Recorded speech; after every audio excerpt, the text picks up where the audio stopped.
Aí, gravando, minimizando, aumentando aqui. Fechou. Todo mundo vendo aí? Se fica desse jeito aqui, ele fica pulando. Deixa eu mudar. Ó. Aí, fica melhor. Então, olha só, pessoal. Exercício da Unicamp, tá?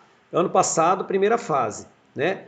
As condições atuais do clima global são responsáveis pela diferenciação da salinidade dos oceanos em diferentes latitudes, conforme a ilustração abaixo. Então, ó, latitude 0, tá? Olha como diminui a salinidade, né? Latitude 30, que seria ali uma região subtropical, tá? Para a gente poder entender. Olha o tanto que aumenta a salinidade.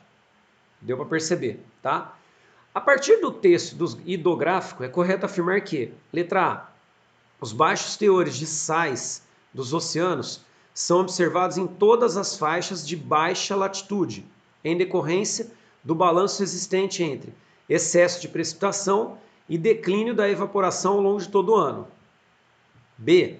O excesso de precipitação nas áreas de médias latitudes e nas proximidades dos polos é responsável pela ocorrência de maior salinidade.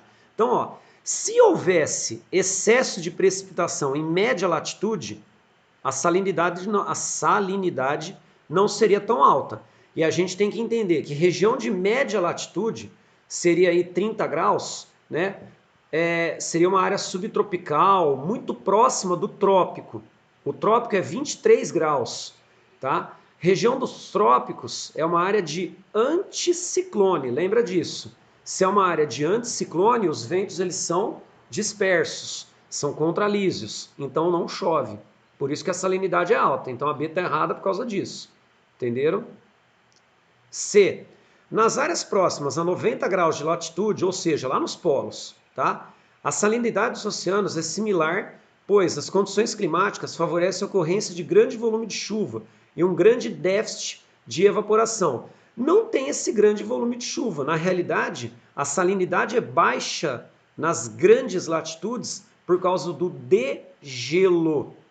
Beleza? Degelo, né? Derretimento de calotas. Letra D, tá? Ó, grandes latitudes. Letra D. O percentual mais baixo de salinidade dos oceanos nas altas latitudes tem relação com a maior entrada de água doce dos oceanos, nos oceanos, que ocorre em razão do derretimento de geleiras. Certo. O que está errado? A. Os baixos teores de sais dos oceanos são observados em toda a faixa de baixa latitude. Sim. Em decorrência do balanço existente entre excesso de precipitação, sim. Declínio da evaporação ao longo do ano. Pessoal, numa área de baixa latitude, a gente está falando de regiões de altas temperaturas. Se a temperatura é alta, o que acontece com a evaporação? Ela não declina, ela é elevada. Ó, uma palavra está errada. Perceberam? E aí a D é a correta. Alguma dúvida desse, pessoal? Lembra que eu coloquei para vocês no ano passado uma questão de salinidade também? E eu falei que ia ser uma questão meio desafio e tal, e muita gente acabou acertando. Essa... não era do deserto, era de salinidade. E aí, por que, que a salinidade era mais baixa na região equatorial? Aí tinha que falar dos rios que desaguavam, que era o Rio Amazonas, o Rio Congo, que são rios com grande quantidade de água, água doce, né, no caso. Por isso a salinidade diminui, tá? E aí, nos polos, também tinha salinidade baixa. Por que, que a salinidade é baixa? Por causa do derretimento de geleiras. Essa questão que eu coloquei no ano passado, ela foi da FUVEST de 2012. A questão da Unicamp de 2020 é praticamente igual, tá? Aquela lá, só que aquela lá era aberta, essa aqui é teste, tá? Beleza? Então, ó, de novo uma questão sobre salinidade envolvendo dinâmica climática. Agora, essa questão é muito foda. Eu lembro que a Carol, quando você fez, né, Carol, a prova, você me falou que tinha caído uma questão sobre Cabo Frio, que era extremamente difícil, tudo aí. Depois que eu fui ver, realmente uma questão muito difícil, tá? Da FUVEST, de segunda fase. Olha só, analise os dados de precipitação média anual para as localidades. Ó, Rio de Janeiro, Cabo Frio, Macaé. Pessoal, olha a latitude. 22, 22, 22. Elas estão na mesma latitude. tá? A variação é nos minutos, ó, que é uma variação mínima, se a gente for ver, né? Não é uma variação gigantesca, tá? Então, teoricamente, eles teriam as mesmas condições, tanto de chuva quanto de temperatura. E olha a diferença na chuva, ó, Rio de Janeiro e Macaé, e olha Cabo Frio, pessoal. É bem menor, tá? É quase metade, beleza? É muito menor. Bom, a velha identificação desse setor costeiro de exceção, ó, Absaber, tá? É o que escreve sobre domínios morfoclimáticos. Ó, exceção, o Cabo Frio possibilitou interpretar a combinação de fatores que responde pela presença de aludido reduto de caatingas na referida região. Eu sei que a gente não viu vegetação ainda, é a letra C, tá? Essa pergunta que fala de caatinga, tá? Mas faz mal, a gente responde aí de boa, daria para responder de boa. Então, ó, letra A, aliás, pergunta. Com base na análise dos dados de precipitação média anual, na localização das estações meteorológicas e seu conhecimento sobre dinâmica climática e oceanografia da região, responda. Letra A. Que fenômeno oceanográfico ocorre nas águas oceânicas da região de Cabo Frio? Pessoal, concorda que na região de Cabo Frio nós temos uma precipitação menor? Se a precipitação menor, a água na região ela é mais fria. E olha o nome, Cabo Frio, tá? Lembra que eu falei para vocês em atualidades sobre o El Ninho e eu expliquei que a corrente de Humboldt ela é inibida quando tem El Ninho e aí prejudica a pesca. Olha só, os peixes eles se alimentam em áreas de água fria, tá? Quando você tem a superfície do oceano fria e o alimento, fitoplâncton e zooplâncton, estão na parte da superfície, tá? A água fria na superfície, ela se chama ressurgência. Então, o fenômeno oceanográfico que ocorre nas águas oceânicas da região de Cabo Frio é o fenômeno da ressurgência, tá? Por que o fenômeno da ressurgência, pessoal? Por causa disso aqui. Por causa dessa ação dessa corrente fria, tá? Que é meio que derivada dessa corrente benguela, que acaba atingindo o litoral do Rio de Janeiro e pega exatamente em Cabo Frio. Por isso que o Absaber, ele chama essa região de exceção, tá? Então, olha só, uma puta questão foda, certo? Então, o que acontece em Cabo Frio? Ressurgência. Letra B. Qual a atividade de extração mineral conhecidamente associada à região de Cabo Frio? Pessoal, é a extração de sal, tá? Extração de sal. Chove muito em Cabo Frio? Não, chove pouco. Resultado, pelo fato de chover pouco, né, na região e evaporar bastante água, porque é relativamente quente ao longo do ano, você consegue fazer a extração do sal. Então, ó, explique como o fenômeno natural que ocorre na região corrobora para a existência dessa atividade. Se nós temos o baixo índice de pluviosidade, né, e nós temos um alto índice de evaporação, evapora a água, sobra o sal. E aí a galera faz extração de sal em Cabo Frio. Tanto é que tem salinas em Cabo Frio, certo? Letra C, explicação física para a redução das precipitações. É banhada por uma área de corrente fria, tá? Se tem corrente fria, qual a sua manifestação na paisagem? Nós temos uma presença de xerófilas, plantas que são adaptadas a um ambiente mais seco. Olha o tanto que precipita, é bem menos que nas outras.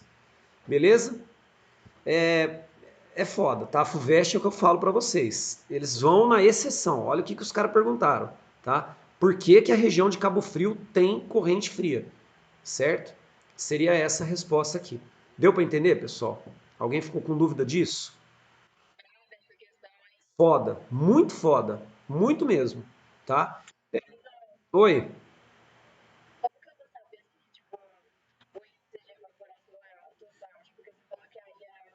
Ó, aí é o seguinte, a gente tá falando de Rio de Janeiro, né? E tá tudo na mesma latitude, tá vendo, ó? E aí a gente sempre tem a ideia que Rio de Janeiro é uma área quente, é um lugar quente, né? Que faz bastante calor. Pelo fato de fazer bastante calor durante o verão, durante a primavera, o índice de evaporação acaba sendo alto, porque a temperatura é alta, entendeu? Certo? Beleza? Bom, último fator é número 7, não é isso, pessoal? Pode colocar aí. Número 7, relevo.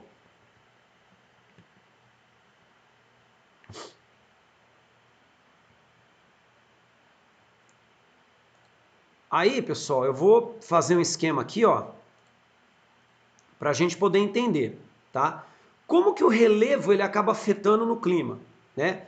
Bom, nessa região, é como se eu tivesse com um giz aqui, ó, vai ficar uma maravilha isso. Ó, nessa região, nós temos a Cordilheira dos Andes, concorda comigo? Esse pedaço todo aqui, ó, Cordilheira dos Andes. Nesse pedaço aqui, ó, nós temos aquela região chamada de Planaltos e Serras do Atlântico, né? Aquela região da Serra do Mar, tá? Conhecida aí como Serra do Mar, tá? Bom, a temperatura despencou, né? Nessa semana, exatamente por causa da ação de uma frente fria.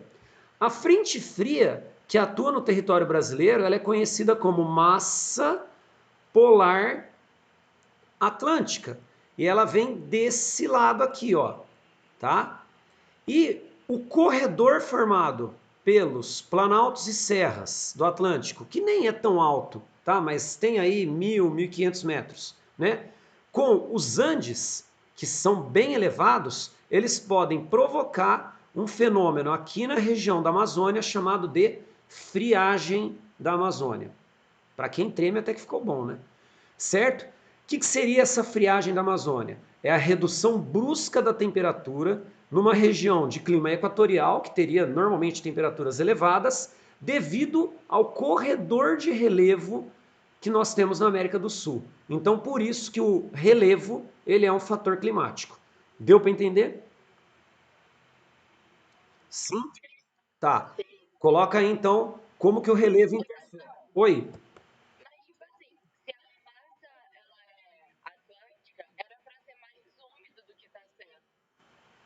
Então, ó, concordo com você. Só que você concorda comigo que nesse pedaço aqui que ela é formada, ó, ela é formada aqui no polo. Olha o tanto que ela percorre. A umidade dela vai sendo perdida por todo esse trecho. Tudo isso aqui, entendeu? Ela já perdeu toda a umidade. A gente tem que entender que nós estamos mais ou menos aqui, ó. Então, na hora que chega aqui, o que aconteceu? Hoje é quarta, domingo choveu, né? Sábado e domingo choveu. Ainda veio um pouco de umidade. Tanto é que choveu garoa. Estava relativamente quente a semana passada, teve uns dias aí que fez até calor. E choveu, mas não choveu forte, choveu garoa. Então veio um pouco de umidade. Só que perdeu boa parte da umidade aqui. Certeza, eu nem vi isso, tá? Mas certeza que choveu na Argentina, que choveu em regiões do Chile, do Uruguai e do nosso sul aqui, do Brasil. Certeza que choveu, tá? Então, aí o que acontece? Aqui você tem a umidade dos alísios, então tem a umidade natural dos alísios. Só que pode abaixar a temperatura por causa da chegada da frente fria, entendeu? Então você teria um frio, né? Porque assim, para eles lá, a temperatura chega a 16, 17 graus, né? Que é raridade, tá? Então seria um frio um pouco mais úmido, úmido por causa da questão dos alísios, tá? Mas assim, não vai chegar a zero, não vai chegar a negativo, de jeito nenhum. Isso não acontece. Beleza? Ó, fechou. Então põe assim, ó, relevo. Põe assim. Funciona como corredor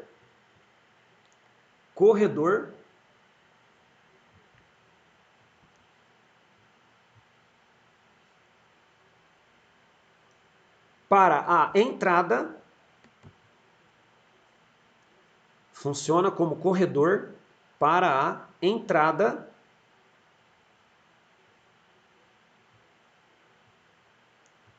de massas de ar em um território.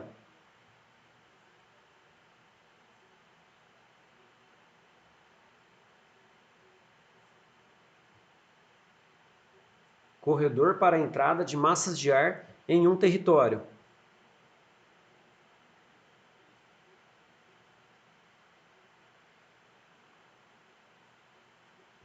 Aí põe assim, ó, ponto. Exemplo, friagem na Amazônia. Ponto. Exemplo, friagem na Amazônia.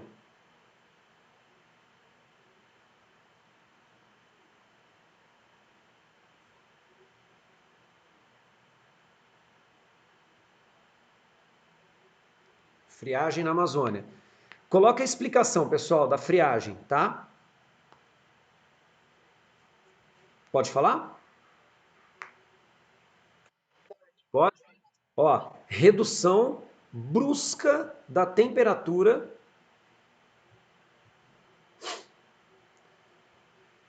Redução brusca da temperatura.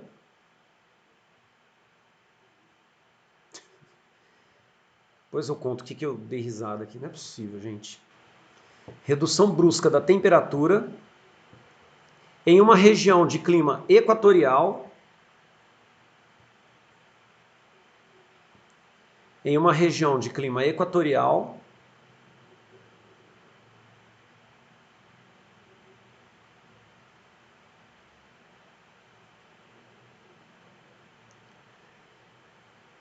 Devido a entrada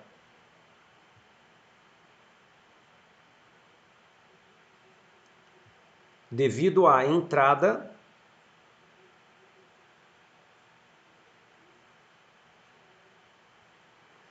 da massa polar atlântica.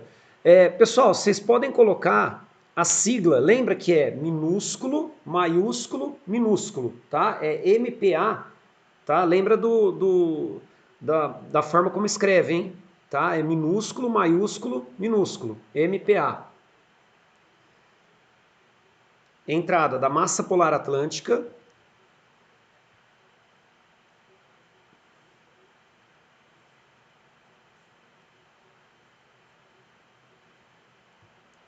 pelo corredor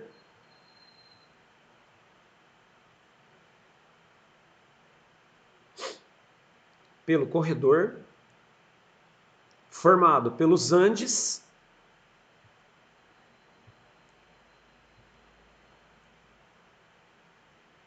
pelo corredor formado pelos Andes e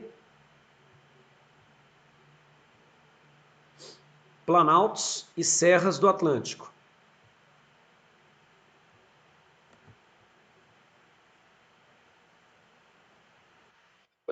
Oi?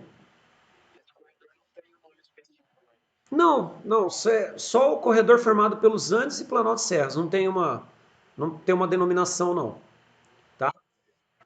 Aí, pessoal, põe assim, fatores. Põe os três fatores, ó.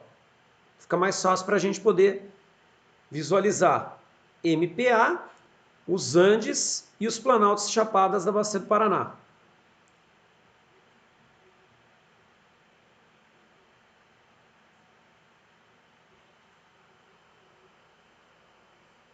Que fica por todo esse pedaço aqui, tá? Seria toda a forma, né, de relevo.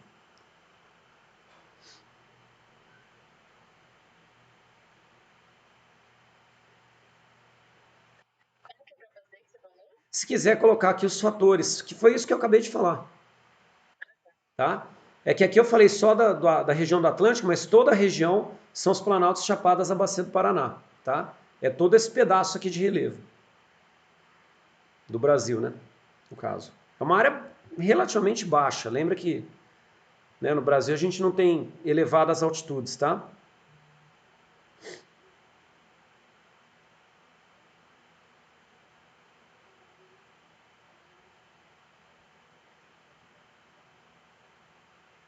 Pode ir? Que hora que acaba mesmo, pessoal? Tá. Então, pera aí. Pode pôr letra, não sei que letra que tá. Que letra que tá? B? C? Então, B era fatores do clima, né? Agora a letra C, então, climogramas. Letra C, climogramas.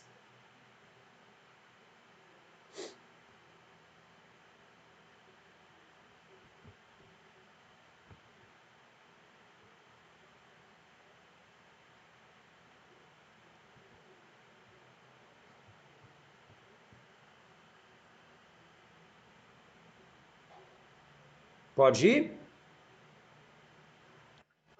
Pode? Bom, primeiro, pessoal, eu vou querer falar as regras que nós temos nos climogramas. Então, antes de começar qualquer tipo de climograma, vocês vão colocar regras. Pode por aí, regras.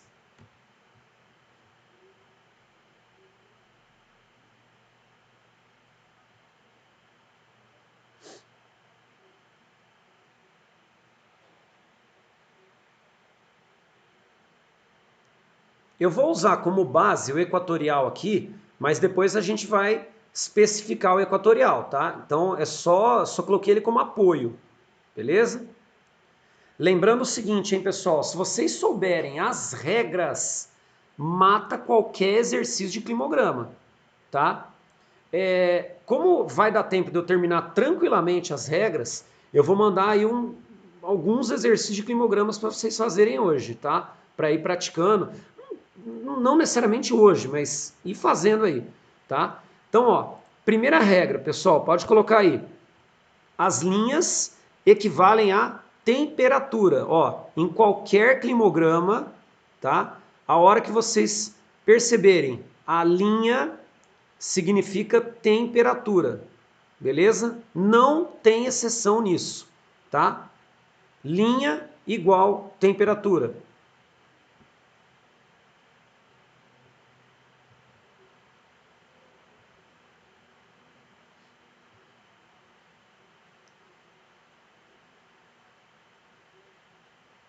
Pode seguir? Segunda regra, pessoal. Quadrados ou colunas, ó, quadrados pode aparecer desse jeito também, ó.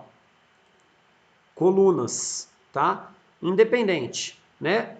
Quadrados ou colunas, eles vão significar pluviosidade. Pluviosidade.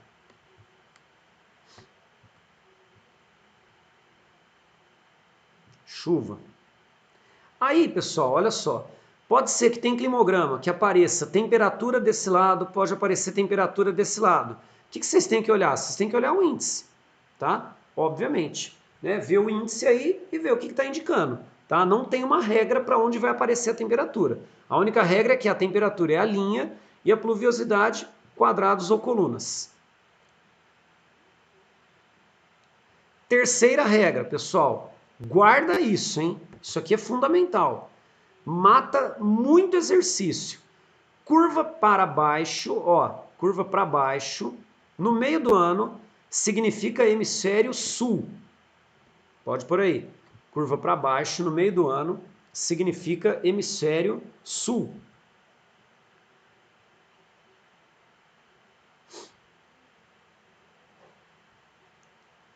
Bom, explicar por que que é hemisfério sul, tá? Vamos lá.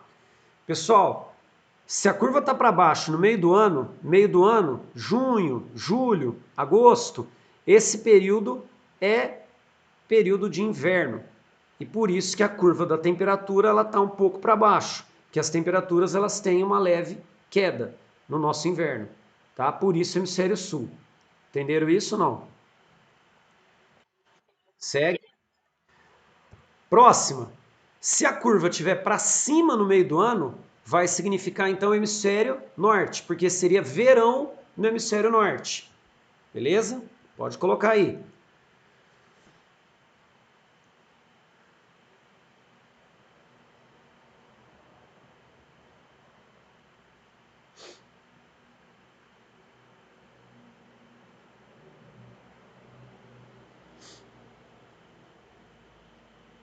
Pode ir?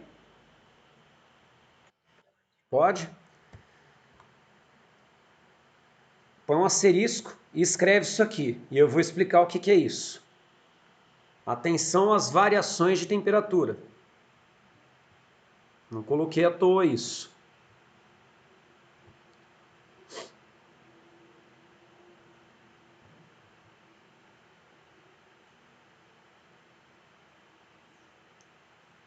Pode ir? Pode?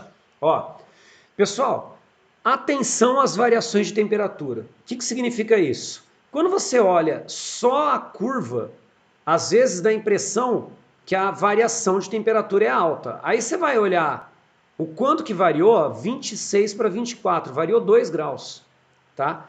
Então, cuidado com isso. Quando vocês pegarem um climograma, pessoal, dá uma olhada na variação da temperatura. Olha o do subtropical.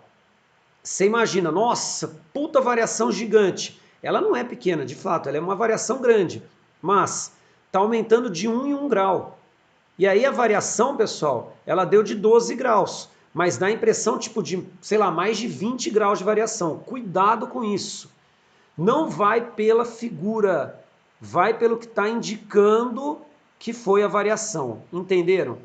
Cuidado com isso, tá? Cuidado, porque tem exercício que os caras, eles parece que fazem um climograma de propósito. Olha esse. Olha isso aqui. Olha essa variação de temperatura. Vou até tirar esse negócio que ele começa a travar. Ó, tá vendo? Não parece que a variação foi muito mínima? Ó, a temperatura, pessoal, ela deve estar aqui próxima de 30, então deve ser uns 28 por aí, mais ou menos, em média. Aqui, pessoal, se você pegar, ela está abaixo dos 25. Ela está pouco abaixo. Deve estar ali nos 23, 22, mais ou menos, tá? O gráfico foi mal feito. Esse gráfico aqui, ele é do tropical, tá? Por isso letra C. Mas ele é um gráfico que foi mal feito. Pela temperatura, pelo jeito que você olha, você fala, porra, não teve nem variação de temperatura. O que que vai indicar que ele é do tropical? A chuva, que é escassa no meio do ano, que é o nosso tropical, certo? Então, cuidado com a curva, tá? Falei para vocês. Preste atenção nisso, beleza? Bom, um exemplo de exercício que a gente mata pelas regras. Ó, FUVEST, ano retrasado, né, 18 para 19. O gráfico mostra as temperaturas médias históricas, mensais históricas de 5 cidades. Então, ó, altitude próxima ao nível do mar, ou seja, despreza a altitude, né? Parece exercício de química, ó, ou de física. Alexandria, Barcelona, Buenos Aires, Santos e São Luís. Gente, de cara, vocês têm que saber que São Luís, Santos e Buenos Aires estão no hemisfério sul. Vocês têm que saber isso. E que Alexandria e Barcelona estão no hemisfério norte. Tem que saber, tá? Egito e Espanha, é só imaginar. Linha do Equador está aqui na Amazônia, é lógico que Egito e Espanha estão para cima, tá? Então seria hemisfério norte. No gráfico dessas cidades estão representadas. Então vamos lá. Começa por Alexandria. Se Alexandria está no hemisfério norte, concorda que a curva no meio do ano, da temperatura, ela tem que estar para cima, certo? Então no hemisfério norte. Só pode ser esse quadrado pintado ou o triângulo no primeiro. Então, ó, que é losango, né, no caso, ó. Sobrou esse. Não dá para ser a letra C, não dá para ser a letra A, não dá para ser a letra E. Perceberam? Ó, ou é esse aqui ou é esse aqui. Como não tem nenhum triângulo na primeira leva aqui, ó, só pode ser letra B ou letra D. Certo? A segunda cidade é Barcelona. Barcelona, então vamos lá. Esse aqui é Alexandria. Ó, eu não fiz nada de análise de temperatura, hein? Ó, Alexandria. O triângulo só pode ser Barcelona. Aqui, ó, deu bolinha. Bolinha, pessoal, não pode ser Barcelona, porque bolinha, a curva está para baixo. Certo? Então, letra B. Matou, pessoal. Ó. Só de saber os dois aqui, que os dois estão no hemisfério norte, você matou o exercício. Ou seja, a partir da interpretação das regras. Ah, não quis ver nem a temperatura? Não, não precisou nem ver a temperatura. Tá? Só pela interpretação das regras. Deu para entender, gente, isso? Então, guardem essas regras. Bom, esse aqui eu comentei com vocês, né? Tropical, tá? Por causa da chuva, né? E aí, vamos para a análise. Equatorial. Pode colocar aí, primeiro climograma.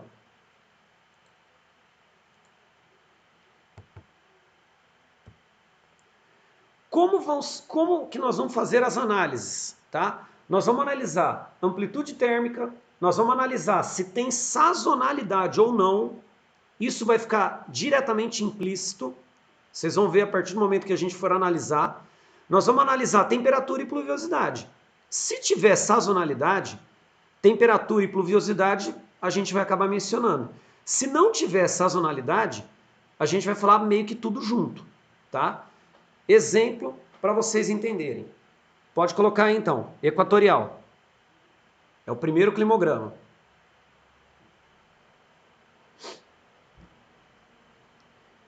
O que é amplitude térmica mesmo? É a diferença entre a maior e a menor temperatura, não é isso? A média, né? Então, ó, maior 26, menor 24, tá? Qual que é a amplitude? 2 graus, certo? Se a amplitude é 2 graus, a amplitude é baixa. Via de regra, até 5 graus, baixa. Passou de 5, alta, tá? Via de regra. Então pode colocar aí, primeira análise. Amplitude térmica baixa.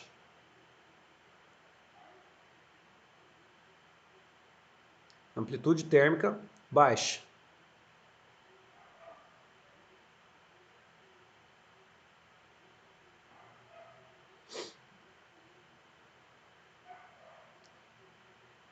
Pode ir? Para a gente poder terminar o equatorial? Ó, o que é sazonalidade? É quando você tem bem definida uma condição de temperatura e barra ou pluviosidade.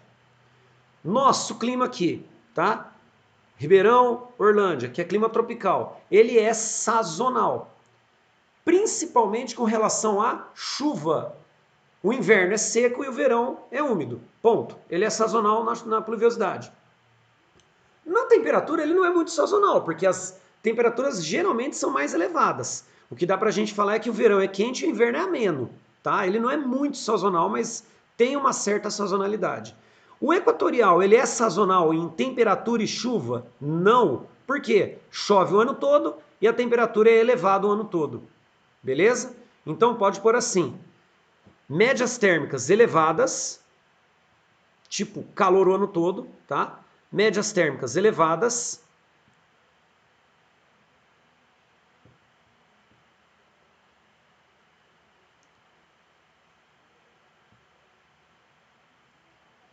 e pluviosidade.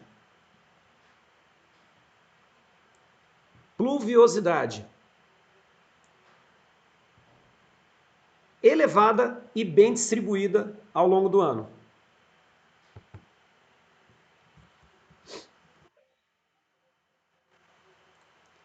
Elevada e bem distribuída ao longo do ano.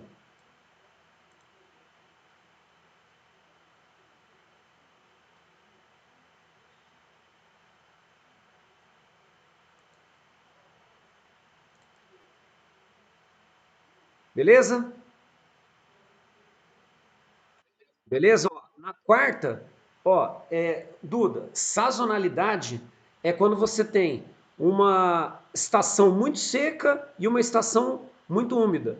Ou uma estação muito quente e um período frio ou ameno. Entendeu? Você tem uma diferença muito grande entre chuva e entre temperaturas. Isso é sazonalidade. Tá? É quando é marcado essa diferença. No caso do equatorial, não há a sazonalidade, porque é quente o ano todo e chove o ano todo, entendeu? Mais alguma dúvida aí, pessoal? Ó, semana que vem eu continuo com os climogramas, tá? E hoje à tarde, então, eu entro com laninha e chuvas voadoras, olha eu. Rios voadores. Chuvas voadoras é foda, chuva vem na superfície. Beleza, então, pessoal? Para de gravar essa merda aqui.